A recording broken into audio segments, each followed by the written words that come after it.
ये Bihar public service commission का current affair का पार्ट 11 होगा और हम यहाँ पर कुछ इम्पोर्टेंट करंट अफेयर देखेंगे जो एग्जाम के पॉइंट ऑफ व्यू से बहुत ज़्यादा इम्पोर्टेंट है। और हम देखेंगे उन पर बेस क्वेश्चन कि किस टाइप के क्वेश्चन पोटेंशियल क्वेश्चन बन सकते हैं और आयोग कहाँ कहाँ पर क्वेश्चन पूछे गए हैं और पूछ सकता है।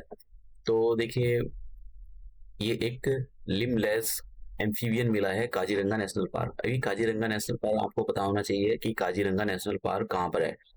काजीरंगा नेशनल पार्क आसाम के अंदर इसकी लोकेशन है। तो आपको मैच द फॉलोइंग करा सकता है कि ये काजीरंगा नेशनल पार्क कहाँ पर है।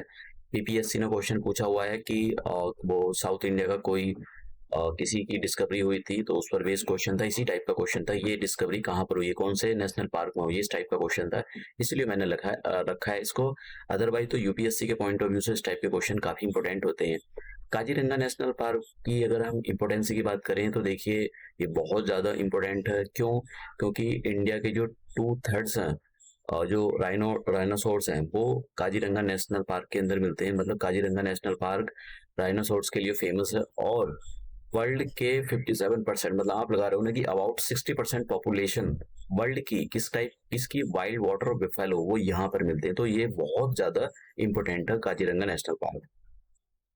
दूसरा इंपॉर्टेंट क्वेश्चन है, देखिए यहाँ पर ये 18th नंबर का मुंबई इंटरनेशनल फिल्म फेस्टिवल हुआ। तो इसके अंदर जो कुछ अवार्ड दी जाती है, जो डॉक्यूमेंट्री मूवी होती है, तो यहाँ पर कुछ मूवियों को अवार्ड मिले हैं। तो आपको पता होना चाहिए कौन कौन सी मूवी को कौन सा अवार्ड मिला है। तो इसके अंदर जो अवार्ड मिलते हैं, जैसे कि यहाँ पर गोल्डन थ्रेड, ये एक डॉक्यूमेंट्री है, तो इस गोल्डन थ्रेड को गोल्डन कॉन्च अवार्ड मिला है। ठीक है, मतलब ये बेस्ट डॉक्यूमेंट्री है 2000। ये जो बम्बई इंटरनेशनल फिल्म फेस्टिवल हुआ है, यहाँ पर ये बेस्ट डॉक्यूमेंट्री कंसीडर की है और इसी को ये अवार्ड मिला है। तो आपसे क्वेश्चन दो तीन टाइप से पूछा जा सकता है कि जो 18th Mumbai international film festival हुआ था 2024 में, इसमें बेस्ट डॉक्यूमेंट्री कौन सी मूवी थी? ठीक है, तो गोल्डन थ्रेड। और इसमें ये पूछा जा सकता है कि ये जो गोल्डन थ्रेड डॉक्यूमेंट्री थी, इसको किसने डायरेक्ट किया है? तो इन आपको पता होना चाहिए, निष्ठा जैन ने इनको जो है डायरेक्ट किया है। अब बाकी इनके कम चांस है कि सोर मिल्क और जीमा विन ये A6A आकाश गंगा ये सिल्वर, मतलब इनको भी अवार्ड मिला है, लेकिन इनको सिल्वर अवार्ड मिला है। तो अलग अलग कैटेगरी में मिला है, जैसे यहाँ का एनिमेशन में मिला हुआ है और यहाँ पर ये डॉक्यूमेंट्री फिल्म होगी, शॉर्ट फिक्शन फिल्म होगी। ये जो अवार्ड होता है 18th Mumbai international film festival, ये अवार्ड किसी ऐसी मूवी को नहीं मिलता कि भाई कोई मूवी ऐसी हो है कि जिसमें अक्षर अक्षय कुमार और दीपिका पादुकोण हो, या फिर कोई ये डॉक्यूमेंट्री या एनिमेशन से या फिर जो शॉर्ट फिक्शन मूवी होती है ये उनको दिया जाता है। तो आप भी ऐसी मूवी तैयार कर सकते हो, आप डॉक्यूमेंट्री बना सकते हो जो इंडिया के किसी जो एक एस्पेक्ट को रिप्रेजेंट कर रही हो। आपको पता है कि जो डॉक्यूमेंट्री होती है इनको ऑस्कर भी मिलता है, तो आपकी अगर बहुत अच्छी डॉक्यूमेंट्री तो उसको अगर नॉमिनेट कर दिया जाता है। अब बात करते हैं यहाँ पर 2024 का पेन पिंटर प्राइज मिला है। तो यहाँ से स्ट्रेट फॉरवर्ड क्वेश्चन आएगा। स्ट्रेट फॉरवर्ड क्वेश्चन किस टाइप का आएगा? तो आपसे सीधा सीधा पूछा जाएगा कि 2024 का पेन पिंटर प्राइज किसको मिला है? देखिए, ये मिला है अरुंधति रॉय जी को।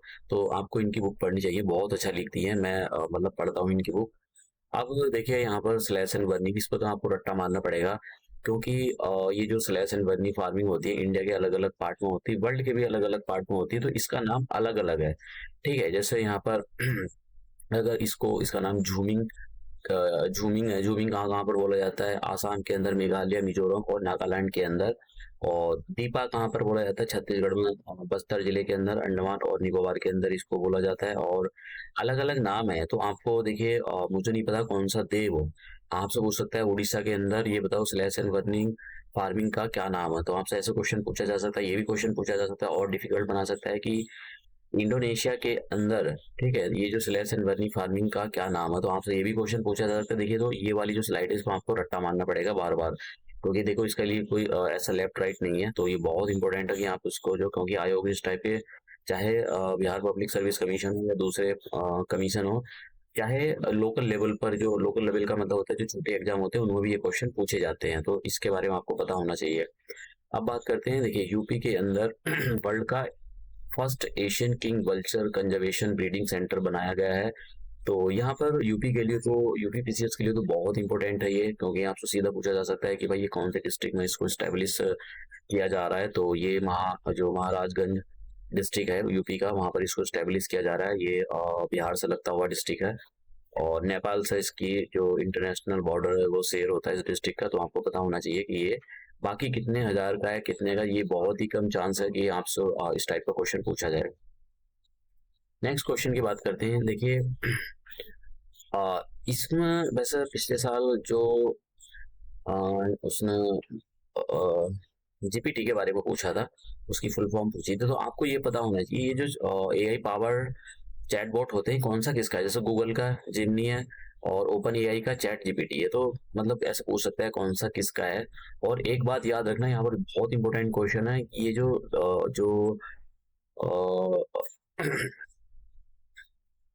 ये जो मतलब चैटबॉट होते हैं ये लार्ज लैंग्वेज मॉडल पर बेस होते हैं, तो इसके बारे में आपको पता होना चाहिए, ठीक है। इसमें बहुत सारे मॉडल हो, मतलब आप हिंदी मराठी किसी में भी इसको कन्वर्ट करा सकते हो। बात करते हैं दूसरा नालंदा यूनिवर्सिटी। यहाँ से तो देखो इस बार क्वेश्चन आएगा आएगा नालंदा यूनिवर्सिटी में, नालंदा यूनिवर्सिटी से, चाहे मेन के अंदर आए और चाहे पीसी उसके अंदर आए, प्री के अंदर। तो लेकिन यहाँ से बहुत इंपॉर्टेंट क्वेश्चन है जो आने वाला है। तो मैंने यहाँ पर जो पोटेंशियल क्वेश्चन बन सकते हैं वो भी रखे नीचे, एमसीक्यू में डिस्कस करेंगे। प्लस यहाँ से मैंने कोशिश की है कि सारी चीज़ों को अच्छे से डिस्कस किया है। देखिए ये तो करंट अफेयर के बारे में बात है कि नालंदा यूनिवर्सिटी का जब इनॉग्रेशन हुआ तो अलग 17 कंट्रियों के एम्बेसडर आए हुए थे। तो आप सब देखो, क्योंकि पीसीएस जो है ना, बिहार पीसीएस इस टाइप के क्वेश्चन पूछता है कि ये जो है कहाँ पर बना हुआ है, ये इस टाइप से क्वेश्चन पूछा जा सकता है। और इसकी जो ये जो बनाया जा रहा है, बनाया गया है, इनॉग्रेशन कर दिया नालंदा यूनिवर्सिटी, ये इसका ये मतलब इसका जो ये कैंपस है नया, ये पुरानी वाली नालंदा यूनिवर्सिटी की बात नहीं करी। पुरानी जो नालंदा यूनिवर्सिटी उसको 2016 में वर्ल्ड हेरिटेज साइट का दर्जा दे दिया गया है यूएन के द्वारा। ये जो किसने डिजाइन किया है इसको, इसके बारे में पूछा जा सकता है, ठीक है। वस्तुशिल्प कंसल्टेंट ने इसको जो है डिजाइन किया। ये बहुत इंपॉर्टेंट है। देखो ये सारी चीजें आपको कि किसने डिजाइन किया है इस पर बहुत बच्चों का कम ध्यान जाता है, क्योंकि ये कमी करंट अफेयर में मिलता है देखने के लिए, तो आपको पता होना चाहिए। क्योंकि इस टाइप के जैसे पीसीएस उसमें आया था इस बार Himachal Pradesh public service commission में, वो अयोध्या से रिलेटेड था कि अयोध्या को किसने डिजाइन किया है, ठीक है। आप समझ गए, तो उसके डिजाइनर का नाम, लेकिन वो डिजाइनर ऐसा नहीं कि आपको हर करंट अफेयर में मिल जाएगा। तो इसलिए इस टाइप के क्वेश्चन और इस टाइप के पॉइंट जो होते हैं बहुत इंपॉर्टेंट पॉइंट होते हैं। अब बात करते हैं, ये थोड़ा सा इसका हिस्टोरिकल एस्पेक्ट देख लेते हैं कि इसको बनाया किसने था। देखिए ये गुप्ता एम्पायर में कुमार गुप्ता ने बनाया था। तो 5th सेंचुरी में इसको बनाया गया था, जो 427 सीई में इसको बनाया गया था। और ये इसको डिस्ट्रॉय किसने किया गया था, देखो इसको जो डिस्ट्रॉय किया गया था, ये टर्किश रूलर जो थे कुतुबुद्दीन ऐबक, इनका एक जनरल था बख्तियार खिलजी ने जो है 1193 में इसको डिस्ट्रॉय किया था। तो ये भी पूछा जा सकता है, बहुत इंपॉर्टेंट है ये। अभी मैंने यहाँ पर थोड़ा सा आर्यभट्टा के बारे में दे रखा है कि आप इसको पढ़ लेना अगर हो सकता है। देखो इसके बारे में आपको जो है मैंने 2 ही स्लाइड बनाई है, अगर आपको जितना भी हो सके आप पढ़ कर जाना, लेकिन यहाँ से आएगा जरूर एक नंबर का क्वेश्चन, बहुत इंपॉर्टेंट है ये। अब बात करते हैं international yoga day. International yoga day सबको पता होगा कि इंटरनेशनल योगा डे यूएन में जो प्रस्ताव रखा गया था वो इंडिया के प्राइम मिनिस्टर नरेंद्र मोदी जी ने 2014 में, उन्हीं के कहने पर ये मतलब उन्हीं के प्रस्ताव पर ये बना था। और 2024 का जो इंटरनेशनल योगा डे था उसकी क्या थीम थी, yoga for self and society. सीधा क्वेश्चन पूछा जाएगा, what is the theme of the international yoga day 2024, सीधा क्वेश्चन पूछा जाएगा, डायरेक्ट पूछा जाएगा। ये तो सबको ही पता है कि भाई 21 जून को हर साल सेलिब्रेट किया जाता है, लेकिन थीम के बारे में तो नहीं पता होता है। अब बात करते हैं कि ग्लोबल पीस इंडेक्स 2024 के बारे में। ग्लोबल पीस इंडेक्स 2024 जारी हो चुका है और इसमें इंडिया की जो रैंकिंग है 116 है। यहाँ पर मैंने और कुछ नहीं लिखा, सीधा क्वेश्चन रैंकिंग से रिलेटेड पूछेगा। पहले नंबर की जो रैंकिंग है वो आइसलैंड को मिली, दूसरे नंबर वो आयरलैंड को मिली। ये बड़ी पीसफुल कंट्री है ये, यहाँ पर ये बहुत ही अच्छी है रहने लायक। और इंडिया 116वें नंबर पर आती है। इंडिया देखिए, इंडिया का जो स्थान है बहुत ज्यादा खराब है, मतलब इंडिया इतनी अच्छी रहने लायक कंट्री है नहीं है, लेकिन देश है हमारा तो हम रहेंगे ही और कहीं जा भी नहीं सकते। अब बात करते हैं जिम एक्सरसाइज 2000 जी मैक्स एक्सरसाइज के बारे में करते हैं 2024। J for Japan, I for India, M for military, E X का मतलब एक्सरसाइज। मतलब ये जो एक्सरसाइज है जापान और इंडिया के बीच में एक मिलिट्री एक्सरसाइज है। ये कहाँ पर हुई थी, ये तो कम ही पूछा जा सकता है कि 2024 में वैसे जापान में हुई थी। और एक और एक्सरसाइज होती है इंडिया और जापान के बीच में, धर्म गार्डियन। तो पता होना चाहिए आपको, धर्म गार्डियन या धर्म गार्डियन जो भी कुछ आप बोलते हो, गार्जियन, ये आपको पता होना चाहिए। अब दूसरी प्रेसिडेंट, देखिए इस पर भी बहुत इंपॉर्टेंट क्वेश्चन बनता है। ईरान के जो प्रेसिडेंट थे वो एक हेलीकॉप्टर क्रैश में मारे गए। तो आपसे पूछा जा सकता है कि ईरान किसी हाल ही में किस देश के प्रेसिडेंट एक हेलीकॉप्टर क्रैश में मारे गए हैं, तो सीधा सीधा ईरान आंसर होना चाहिए। दूसरा पूछा जा सकता है, नाम भी पूछा जाता है कि ईरान के कौन से प्रेसिडेंट हेलीकॉप्टर क्रैश में मारे गए हैं, तो आपको उनका नाम पता हो चाहिए। इब्राहिम रसासी रसीसी, जो भी आप पढ़ सको, उनके नाम अजीब से होते हैं, तो इंडिया के जैसे नाम नहीं होते। रसीसी नाम था इनका। तो ये हेलीकॉप्टर में मारे गए। देखिए उल्टे सीधे ऑप्शन रखेगा वो आपको कंफ्यूज करने के लिए, तो आपको पता होना चाहिए। अब जब ये मारे गए ईरान के, तो ईरान के नए प्रेसिडेंट भी बने हैं, तो इनका नाम पता होना चाहिए, मसूद पेज़ेश्कियन। तो ये पता होना चाहिए, मसूद पेज़ेश्कियन इनका नाम है। जो ये है, ये पहले डॉक्टर भी थे, तो शायद सर्जन थे, तो ये अब जो है ईरान के नए प्रेसिडेंट बने। तो आपको पता होना चाहिए। दोनों स्लाइड में से क्वेश्चन बहुत ज्यादा, बहुत पोटेंशियल है। यहाँ से सीधा क्वेश्चन देखिए, ये वाला क्वेश्चन जो है, इंडिया जो है वर्ल्ड का सेकंड लार्जेस्ट एमिटर है नाइट्रस ऑक्साइड। नाइट्रस ऑक्साइड जो फॉर्मूला होता है केमिकल, N2O होता है, और इसको हम लाफिंग गैस भी बोलते हैं। ठीक है, नाम याद रखना, इसको लाफिंग गैस भी बोलते हैं।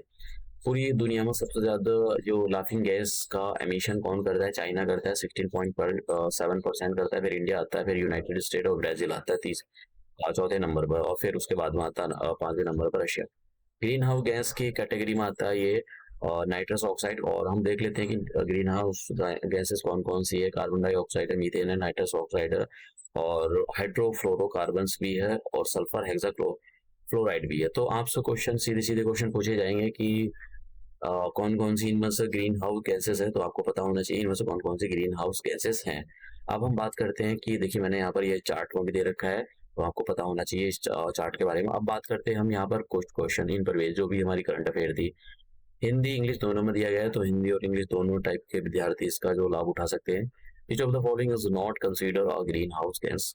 क्या कार्बन डाइऑक्साइड एक ग्रीन हाउस गैस है? हाँ जी बिल्कुल है। मीथेन एक ग्रीन हाउस गैस है। नाइट्रस ऑक्साइड एक ग्रीन हाउस गैस है। क्या नीम ऑयल, जो नीम का ऑयल होता है, क्या वो ग्रीन हाउस गैस है? नहीं, ये नीम का जो ऑयल है ये ग्रीन हाउस गैस नहीं है।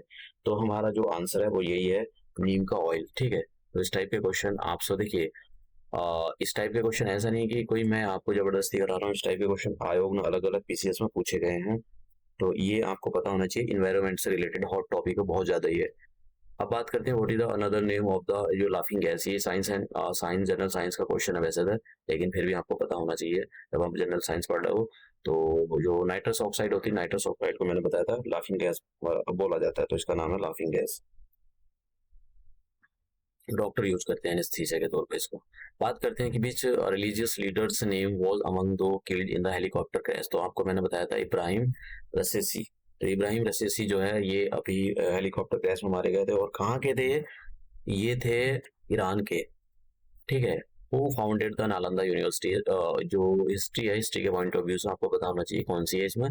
कुमार गुप्ता, जो सॉरी कुमार गुप्ता, जो कि गुप्ता डायनेस्टी थे उससे बिलोंग करते थे उसने। अब सो ये भी पूछा जा सकता है कि नालंदा यूनिवर्सिटी कौन सी डायनेस्टी से, मौर्य डायनेस्टी, कुमार, बहुत सारी डायनेस्टी के नाम दिए जा सकते हैं। गुप्ता डायनेस्टी एक होगा उनमें, तो आपसे पूछा जा सकता है। देखिए ये ऑप्शन वाला पिछले साल जो पीसीएस का एग्जाम हुआ था उसमें 4 ऑप्शन ही आते हैं। कभी आप सोच रहे हो मैंने 5वां ऑप्शन क्यों नहीं लिखा है, ना ना, तो अब ऐसे नहीं आ रहे हैं। आप समझ गए, आयोग ने पैटर्न बदल दिया है 2000 पिछले साल से ही, और सभी एग्जाम में बदला है वो।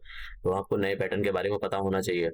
अब बात करते हैं कि किस टर्किश रूलर का जो जनरल था उसने नालंदा यूनिवर्सिटी को और डिस्ट्रॉय किया था। तो बख्तियार खिलजी ने यही जो है इस नालंदा यूनिवर्सिटी को डिस्ट्रॉय किया था। तो देखिए आपको पता होना चाहिए कि आपका जो लेवल है, आप किस टाइप के क्वेश्चन सॉल्व कर पाओगे, आपको कितनी तैयारी की जरूरत है, करंट अफेयर कितनी पढ़ने की जरूरत है, वो सारी बहुत। देखिए मैं ऐसा नहीं है कि मैंने हर चीज के मैं हर चीज़ को करंट अफेयर के क्वेश्चन बना सकता था, लेकिन हर चीज़ की करंट अफेयर होती है, लेकिन क्या वो एग्जाम के पॉइंट ऑफ व्यू से इंपॉर्टेंट है? सवाल ये पैदा होता है, क्योंकि करंट अफेयर एक ऐसी चीज़ है वो खत्म नहीं होती है। हो सकता है हिस्ट्री का सिलेबस आपका खत्म हो जाए, ज्योग्राफी का सिलेबस खत्म हो जाए, जनरल साइंस खत्म हो जाए, पॉलिटी खत्म हो जाए, लेकिन ये खत्म नहीं होता है, इसलिए आपको इसको बहुत ही केयरफुली तैयार करने की जरूरत होती है। तो अभी अगर आप जो है इसके थोड़ा सा और भी अपनी साइड से देख सकते हो। तो अब हम मिलते हैं अपनी नई करंट अफेयर में। ये आप जो पीपीटी मैं नीचे डिस्क्रिप्शन बॉक्स में आपको ऐड करा दूंगा, तो आप वहां से उसको डाउनलोड कर सकते हो।